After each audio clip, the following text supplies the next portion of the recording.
Hey everybody, so this week you're going to be reading in the book of Genesis. It's a super long book of the Bible, 50 chapters, but once you're kind of made aware of what's going on and the main themes of the book, it's really pretty easy to see what's going on. So we're going to cover it in two short videos here. The book of Genesis breaks into two big pieces, chapters 1 through 11 and chapters 12 through 50. And I think about these two parts as if you were watching a movie or like a camera lens.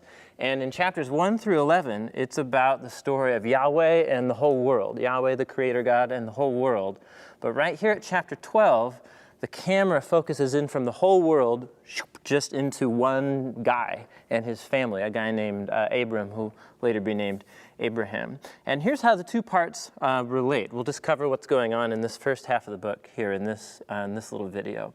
So the story of Genesis begins with two different ancient Israelite creation stories. And they're the story about how Yahweh makes a good world. He takes the darkness and the chaos that you read about in verse 2 of Genesis chapter 1, and he turns it into light and life and flourishing.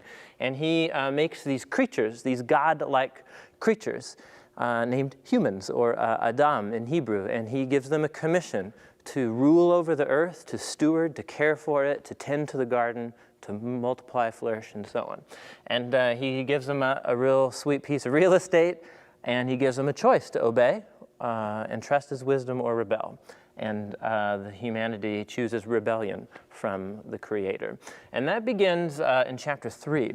And pretty much chapters 3 through 11, the author of Genesis is concerned with tracing the downward spiral of humanity and just all of humanity's relationships just fracturing apart because of sin. And so, you read these stories, they're kind of random. They're like about a guy and his wife having a quarrel about who actually disobeyed God first. You have a story about two brothers, one murders the other.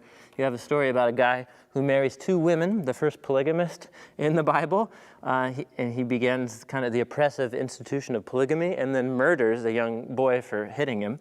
And then you get this weird story about angels, coming down and marrying women or something, and it's just these bizarre stories. But they all tie together, because every one of these stories, the author is painting a picture of what's gone wrong with humanity. It's this downward spiral. Marriages break apart because of sin. Families break apart. Societies break apart. And so God's response to this is the story of the flood, which is right here in the middle. And God brings the flood as an act of judgment upon humanity. But he saves somebody, right? He saves Noah. And Noah becomes sort of like a new Adam from whom a new human race comes. And so both we have right here at this first chunk that Yahweh is going to bring justice on humans' sin and rebellion, but he's going to rescue and redeem and bring new life out the other side. And so Genesis 1 through 11 is just this downward spiral of humanity. The story climaxes here in chapter 11 with all the nations coming together to the land of Babylon, and they build a tower and say, we're going to make a name for ourselves, and they're trying to reach to the heavens, to reach to God. And what does God do? He sees their arrogance, their hubris, and he scatters them. And so basically what Genesis 1 through 11 paints for us is the world as we know it. Why is the world the way it is? Why is it so screwed up? It's screwed up because there's something broken inside of us. Our relationships with Yahweh and other people and with the earth itself have been broken because of sin. And so that's the portrait here in Genesis 1 through 11. That's what all the stories are about.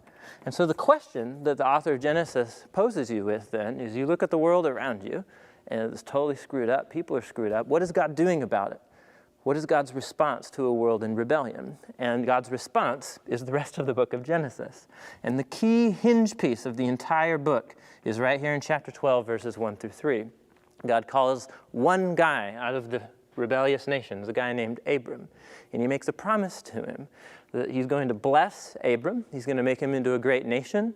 And through Abram's family, he's later going to be named Abraham. Through Abraham's family, he's going to bring blessing to all nations. And that's how this story, the story of Abraham and his family, relates to this story. What is God's response to a world in rebellion? He chooses a family through whom he's going to work out his salvation in the world and bring blessing to all nations. And so as you cross through into Genesis 12 through 50, the fate of the world, right? The world's salvation hangs on one guy and his family and the promises that God made to him. So that's how the book of Genesis fits together in its two parts, and that's the big chunk of what you'll be reading this week. In the next video, we'll cover how the rest of the book of Genesis fits into the whole.